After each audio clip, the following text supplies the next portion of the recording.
Assalamualaikum warahmatullahi wabarakatuh. Kali ini kita akan membahas tentang materi 6, yaitu analisis regresi. Tujuan praktikum hari ini yaitu mahasiswa mampu melakukan analisis regresi. Yang kedua, mahasiswa mampu melakukan interpretasi output analisis regresi.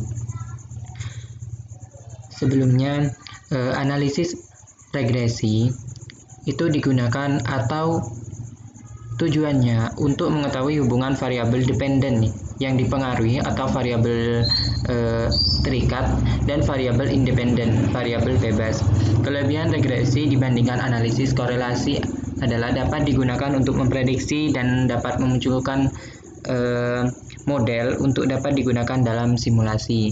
Nah, yang dimaksud di sini yaitu Y sama dengan A plus B1 X1 plus B2 X2 plus titik-titik plus Bn kali Xn. Ini dimana Y-nya ini adalah variabel dependen atau variabel terikatnya, sedangkan A di sini adalah konstanta. Yang dimaksud B1, B2 dan Bn itu adalah intercept. Selanjutnya adalah X1, X2 dan Xn itu adalah variabel independennya atau variabel bebasnya.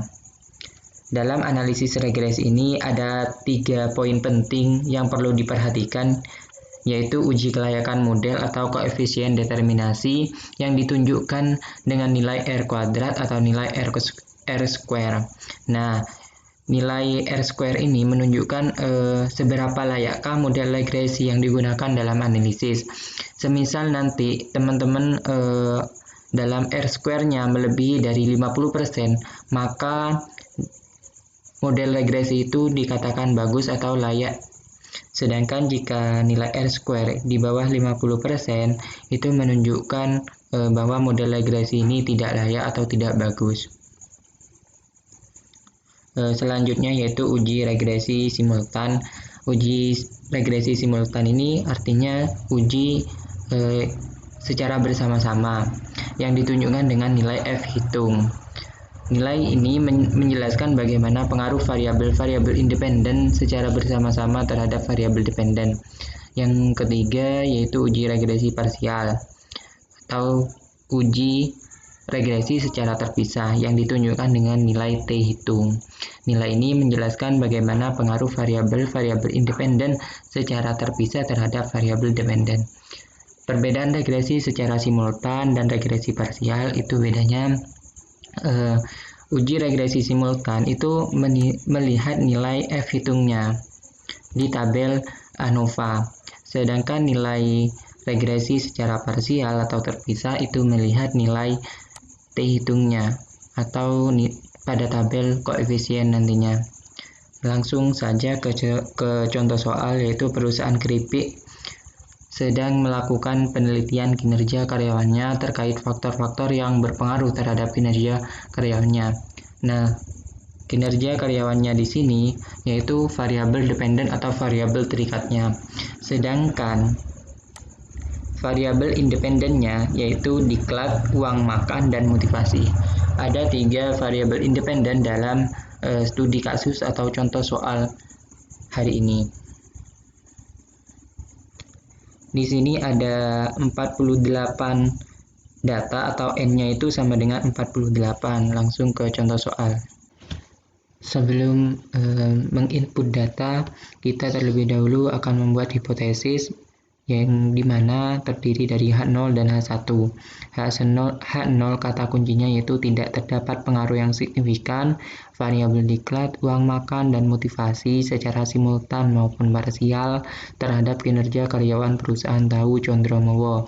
Sedangkan H1 yaitu kata kuncinya terdapat pengaruh yang signifikan variabel diklat, uang makan, dan motivasi secara simultan maupun parsial terhadap kinerja karyawan perusahaan tahu Condromowo. Selanjutnya kita akan menginput data serta menginput variabel yang ada pada contoh soal di atas. Di sini saya sudah menginput datanya, silakan teman-teman nanti bisa belajar menginput datanya silakan masukkan variabel-variabelnya, yaitu yang pertama variabel diklat, uang makan, motivasi, dan kinerja. Silakan masukkan di variabel view. Untuk datanya silakan masukkan di data view yang berjumlah 48 data. Untuk langkah-langkah analisisnya, yaitu yang pertama klik analyze, yang selanjutnya klik regression, klik linear. Selanjutnya di sini masukkan variabel dependent dan variabel independent yang ada di soal. Teman-teman bisa memahami sendiri variabel dependent dan variabel independennya. Variabel dependent di sini adalah kinerja, sedangkan variabel independent ada 3, yaitu diklat, uang makan, dan motivasi. Nah, setelah selesai memasukkan variabel dari kiri ke kanan, itu silakan klik OK. Maka akan muncul tampilan output berupa 4 tabel. Yang pertama adalah tabel variabel entered atau remove. Selanjutnya tabel model summary. Yang ketiga adalah tabel ANOVA. Yang keempat adalah tabel koefisien. Sedikit penjelasan dari saya, variabel entered di sini tabelnya itu digunakan untuk mengetahui variabel independennya itu apa saja. Di sini variabel independennya adalah motivasi, uang makan, dan diklat. Sedangkan variabel dependent atau dependent variabel di sini adalah kinerja. Untuk tabel model summary ini digunakan yang tadi yang saya sudah jelaskan untuk mengetahui model regresi ini dikatakan layak atau tidak layak. Nah, di sini teman-teman bisa mengetahui jika R square ini digunakan untuk 1 atau 2 variabel independen saja. Sedangkan di contoh soal ada 3 variabel independen, kita menggunakan nilai R square atau adjusted R square. Nah, teman-teman, jika variabel independennya lebih dari 2, itu menggunakan adjusted R square. Jadi, pakai yang 0,952. Sedangkan tabel ANOVA di sini adalah tabel yang digunakan untuk mengetahui uji regresi secara simultan atau bersamaan. Jadi, kita melihat nilai F hitung. Nilai F hitung di sini akan dibandingkan dengan nilai F tabel. Sedangkan tabel koefisien di sini digunakan untuk uji regresi secara parsial atau terpisah. Jadi kita melihat variabel independen secara satu-satu. Misalkan variabel diklat. Variabel diklat di sini mempunyai nilai T hitung sebesar 2,089. Kita bandingkan nanti ketika diambil kesimpulan dibandingkan dengan nilai T tabel. Variabel uang makan berpengaruh atau tidak. Variabel motivasi berpengaruh atau tidak terhadap kinerja karyawan.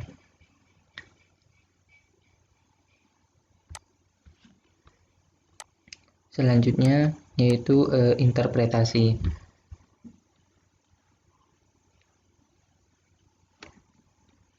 Pada tabel 1 variabel entered atau remove, di sini menjelaskan variabel-variabel apa saja yang merupakan variabel independen dan yang menjadi variabel dependen. Seperti yang saya sudah jelaskan tadi, jadi variabel entered di sini adalah variabel independennya. Jadi motivasi, uang makan, diklat, dan kepegawaian ini termasuk variabel independen. Untuk yang model summary ini adalah digunakan untuk mengetahui uji kelayakan model atau koefisien determinasi. Nah, nilai ini ditunjukkan pada kolom adjusted R square karena variabel independen lebih dari 2. Kalau semisal variabel independen hanya 1 atau 2, bisa menggunakan nilai R square.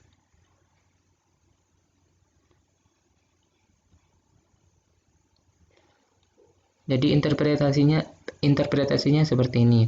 Berdasarkan tabel analisis di atas dapat diketahui nilai R square atau koefisien determinasi sebesar 0,952 atau 95,2%. Artinya bahwa variabel independen diklat, uang makan, dan motivasi mampu menjelaskan variabel dependen. Jadi di sini jangan kebalik. teman-teman, di sini yang pertama disebutkan adalah variabel independen dulu terhadap variabel dependen sebesar 95,2%. Sedangkan sisanya jadi 100% dikurangi 95,2%, ini adalah sisanya sebesar 4,8%. Itu dijelaskan oleh variabel lain di luar model. Nilai koefisien determinasi sebesar 95,2% menunjukkan bahwa model regresi ini layak. Kenapa layak? Karena berada di atas 50%. Untuk yang tabel ANOVA, jadi kita melihat teman-teman melihat nilai F hitung atau bisa menggunakan nilai sig-nya.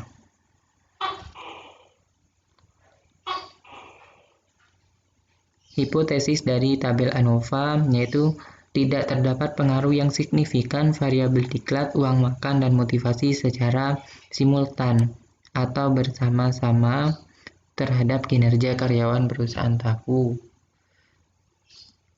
Satunya terdapat pengaruh yang signifikan variabel diklat, uang makan, dan motivasi secara simultan terhadap kinerja karyawan perusahaan tahu. Dasar pengambilan keputusan itu sama seperti analisis korelasi pada bab sebelumnya, yaitu ada dua. Yang pertama kita melihat nilai F hitungnya. Jika F hitung kurang dari F tabel, di sini maaf ada kesalahan.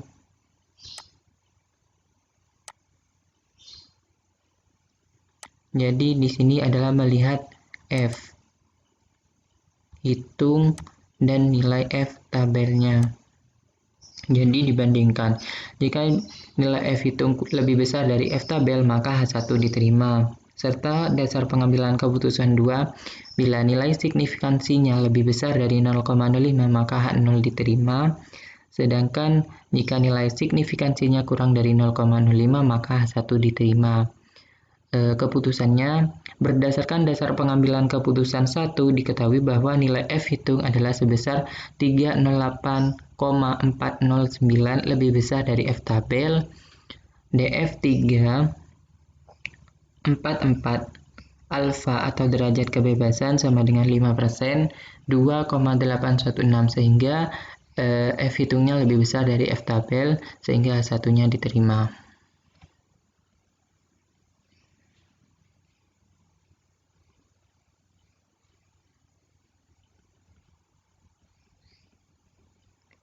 Lanjut ke tabel koefisien. Mohon maaf sebelumnya kita melihat nilai signifikansinya. Berdasarkan dasar pengambilan keputusan 2, diketahui nilai sig sebesar 0,000 kurang dari 0,05 sehingga H1 diterima. Jadi teman-teman bisa menggunakan dua dasar pengambilan keputusan nantinya. Satu dasar pengambilan keputusan pasti sama jawaban dengan dasar pengambilan keputusan 2-nya. Jadi dapat disimpulkan bahwa variabel diklat, uang makan, dan motivasi berpengaruh signifikan secara simultan atau bersama-sama terhadap kinerja karyawan perusahaan tahu. Condromowo. Sekarang adalah tabel koefisien. Dalam tabel koefisien di sini kita melihat adalah nilai T hitung dan nilai signifikansinya juga. Jadi beda antara ANOVA dan koefisien atau parsial. Hipotesis yang diajukan, tidak terdapat pengaruh yang signifikan diklat, uang makan, dan motivasi secara parsial sendiri-sendiri terhadap kinerja karyawan perusahaan tahu.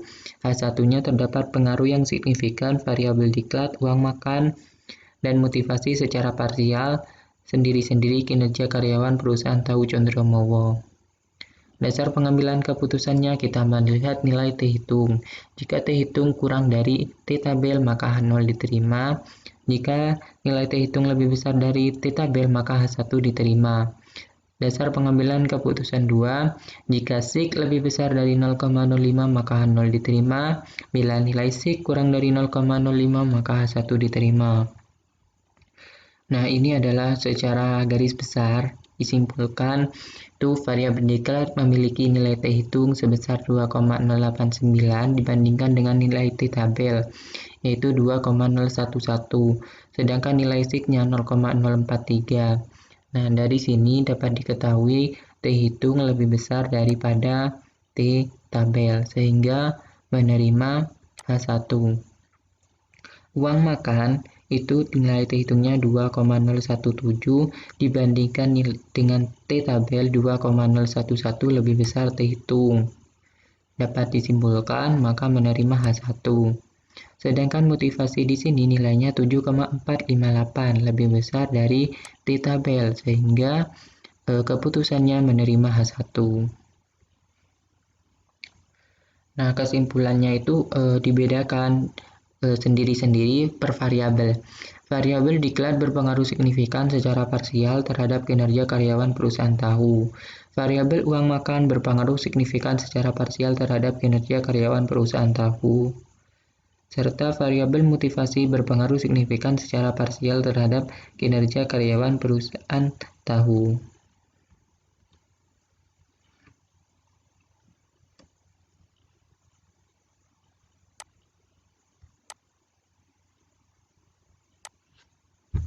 Lanjutkan yaitu hasil penting dari tabel koefisien di atas dapat diketahui model regresi dalam studi kasus atau contoh soal ini.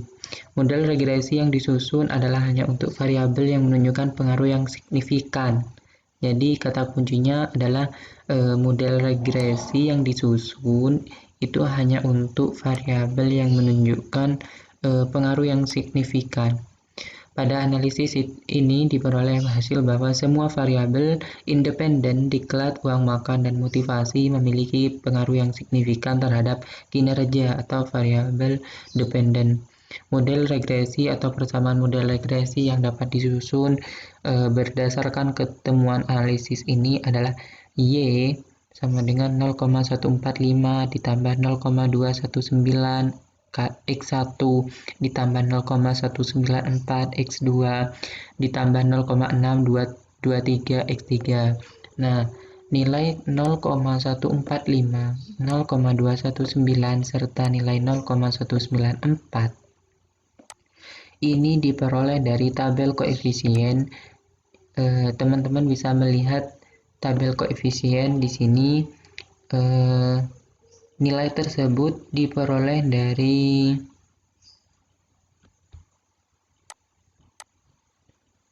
sini. Jadi teman-teman yang tadi itu diperoleh dari nilai B yang terletak di tabel koefisien. Selanjutnya X1, X2, X3 ini menunjukkan variabel independen 1, variabel independen 2, serta variabel independen 3. Dari model regresi di atas dapat diambil beberapa simulasi model regresi. Tanpa adanya intervensi diklat uang makan dan motivasi, maka nilai kinerja karyawan adalah 0,145. Nilai ini diperoleh dari mana? Jika tidak ada intervensi atau di sini misalkan diklat ini nilainya 0. Sedangkan uang makan X2 misalkan di sini juga 0. Serta nilai X3 atau motivasi di sini memiliki nilai 0 tanpa adanya intervensi. Maka nilai dari 0,219 dikali 0 pasti nilainya 0. Jadi 0,145 ditambah 0 ditambah 0 ditambah 0 maka hasilnya 0,145. Ketika terjadi peningkatan dua satuan diklat dan variabel lain tidak ada perubahan maka skor kinerja adalah. Jadi teman-teman hanya bisa melihat variabel diklat saja yang dikalikan dengan 2 jika terjadi peningkatan 2. Jadi di sini dikali 2 untuk yang X1. Sedangkan di sini dikali 0 ini adalah X2-nya.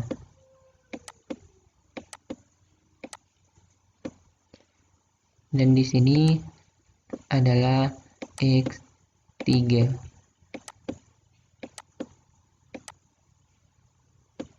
Jadi hasilnya, jika terjadi peningkatan dua satuan diklat atau variabel X1 saja, itu hasilnya 0,583. Seterusnya, teman-teman bisa uji coba variabel-variabel lain jika terjadi peningkatan dua satuan diklat itu bagaimana. Dua satuan variabel lain semisal teman-teman mau menguji uang makan serta variabel motivasi. Jika terjadi peningkatan dua satuan itu bagaimana dengan skornya, apakah berubah atau lebih besar diklat atau uang makan atau motivasi. Teman-teman bisa mencoba sendiri nanti.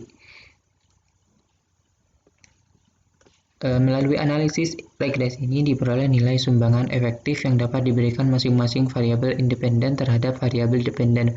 Jadi di sini dapat diketahui juga nilai sumbangan dari variabel per variabel tersebut. Caranya itu mengalihkan nilai standar di Z koefisien beta dengan nilai koefisien korelasi. Koefisien korelasi teman-teman bisa belajar di pertemuan sebelumnya membahas tentang koefisien korelasi. Ini adalah output dari korelasi pertemuan sebelumnya, sehingga hasil perkalian nilai standar di Z koefisien beta dengan nilai koefisien korelasi dapat dilihat pada tabel di bawah ini. Untuk nilai standar di Z beta ini, teman-teman melihat ada tabel koefisien tadi.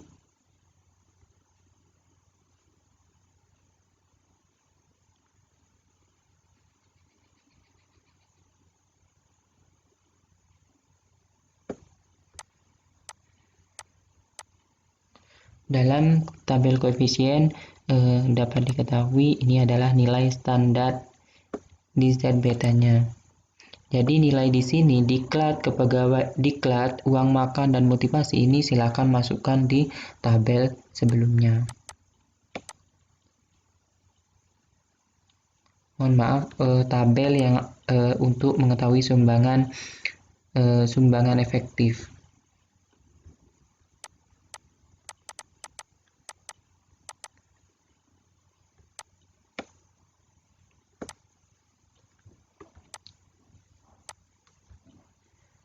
Jadi silakan dimasukkan ke nilai standar di Z betanya. Diklat sebesar 0,193, uang makan 0,182, serta motivasi 0,627. Untuk nilai koefisien korelasi diperoleh dari mana? Nah, kita lihat tabel korelasi di sini. Untuk mengetahui variabel diklat berapa koefisien korelasinya, kita melihat adalah kinerja atau Y-nya atau variabel dependennya. Jadi di sini sudah diketahui. Persen korelasi ini adalah nilai R atau koefisien korelasi. Ini adalah koefisien korelasinya. Dari ketiga variabel tersebut, silakan masukkan di tabel koefisien korelasi di sini. Untuk sumbangan efektif ini dari mana? Nah, sumbangan efektif ini dari 0,193 dikalikan dengan 0,93. Jadi antara ini dengan ini silakan teman-teman dikalikan. Ini adalah hasil kalinya. Ini dengan ini silahkan dikalikan, serta motivasi ini silahkan dikalikan juga. Nah, dari ini silahkan dibentuk persentase dikalikan 100, itu nilainya 17,9, 16,9, 60,9. Nah, terakhir yaitu total dari persentase sumbangan efektif teman-teman itu berapa? Ini nilainya adalah 95,5. Jadi berdasarkan hasil perhitungan tersebut, maka dapat dijelaskan bahwa diklat memberikan sumbangan efektif terhadap kinerja sebesar 17,9%, uang makan memberikan sumbangan efektif terhadap kinerja sebesar 16,9%, motivasi memberikan sumbangan efektif terhadap kinerja sebesar 60,7%. Dan nilai total nilai sumbangan efektif ini akan sama dengan nilai R square yaitu 95,5.